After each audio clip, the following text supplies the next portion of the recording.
Welcome to Viking Basketball with Tyler Geving.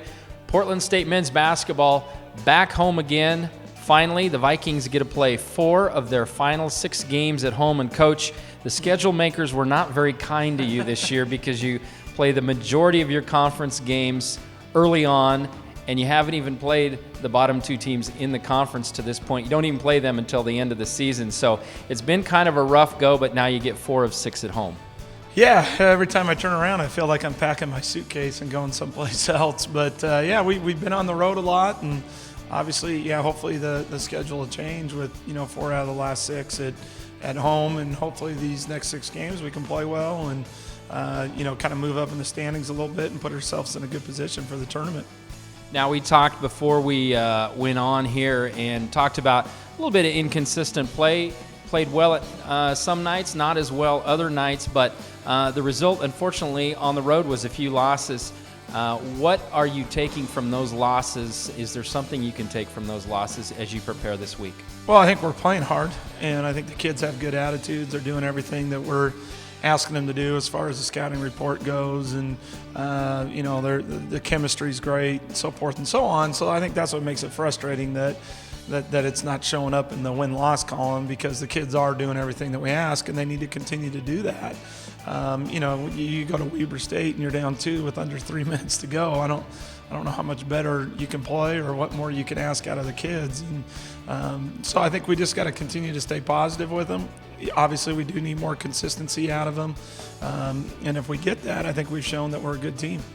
Really, Weber State, one of the better games you guys have played in recent weeks. As you said, you got right in there against one of the Big Sky's very best year in and year out, and had a chance at the end. Yeah, we did. I mean, that was, the first half they go 9 of 14 from the three-point line, and the second half they go 0 for 8. So I'm not sure our defense was any better, but they were just making shots and just went in at halftime. We're down 14, told the guys just keep playing well. We're doing a good job and stick with it, and we did that and cutting it down to 2. And unfortunately, they made a couple plays and that we didn't, but we're making strides. I think that gave the kids some confidence that, hey, look, a month ago we got blown out at home by these guys, or a month ago we got blown out at Montana, and we just played the top 2 teams to basically a 1 or 2 possession game. So we've got to continue to build on that, but we've got to start turning those games into wins.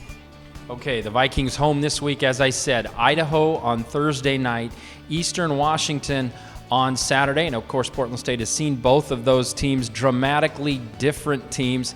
Idaho, the top defensive team in the Big Sky Conference.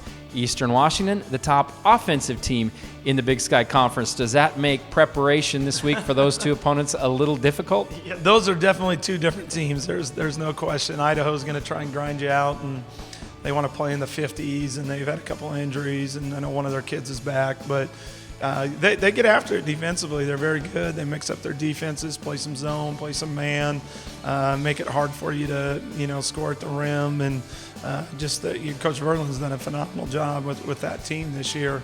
So scoring points is going to be hard probably. On Thursday night, we're going to have to make some shots against them. And then, you turn around on Saturday and you're playing a team that knocked down 23s against us and can score with the best of them. So I think more than anything, we're going to need 80 minutes of good defense this weekend.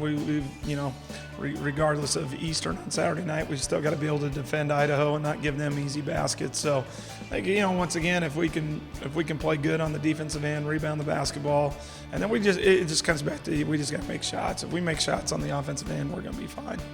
And, as I was looking at the numbers this week, the shooting is not bad, where you've kind of been hurting yourself as a team. The three-point shooting has been down. Free throw shooting has been down, and free throw shooting has actually been really good here at Portland State in the last 3-4 seasons. Yeah, I think a few years ago we might have been top 10, 15 in the country in free throw percentage, and this year we're probably in the bottom 15. And, even the other night at Idaho State, we're going at halftime, we're 4 of 13 from the free throw line. And you're down 12.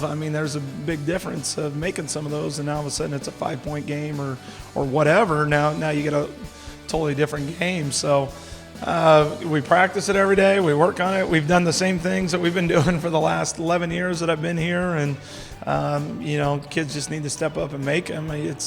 It's like we talked about, it's the Phil Mickelson putt. He's not trying to miss that 5-footer at the end of on the 18th hole. It's just the kids just got to step up and make them. Okay, and really preparing for two things. We talk about the home games this week, 4 out of 6 at home to finish the season, but also looking ahead to that Big Sky tournament, because you're in the tournament, a different format this year in Reno, and you want to get the best positioning you can in the standings to get the best possible opponent. But is there any special prep in the final weeks of the regular season as you look ahead to that? No, I think just more than anything, I think it's just about us. We've just got to play a little bit better, and I think that's all we got to concentrate on is, each day of practice, each game. If we can just get we talk about 1 or 2% better, or you're talking 1 or 2 plays by each person in a game can be the difference when you're losing by 3 or 4, and the margins of our game. So it's just a matter of us just putting 5 or 6 games together over these next 6 games of just playing consistent, doing it on both ends, doing it one night to the next. And if we can get some consistency, then anything can happen in 3 or 4 days in a conference tournament. The confidence follows the consistency, would you say? Well, no question. I mean, I think it's like you miss 2 or 3 shots. Well, then that's in the back of your head. You make 2 or 3 shots, then you feel like you can't miss. And it's the same thing with winning and losing. You can lose a couple games by a couple points, but you still lost, and that's in the back of your head a little bit. But it can go the other way. If we could win 5 of 6 or 6 straight or whatever, then all of a sudden we're going to go into the conference tournament with a lot of confidence and feel like we can't be beat. So it can change on a dime in college basketball. So hopefully we're going to start getting some breaks down the stretch, and as long as our kids are still positive and have good attitudes and are working hard, which they're doing, then I think everybody believes in that locker room that we can do it. Okay, and the Vikings are going to try to get it going at home this week. Once again, Idaho Thursday night, Eastern Washington Saturday night right here at the Stott Center, 7 o'clock tip-off. Get your tickets at govikes.com. All the information on the games at govikes.com.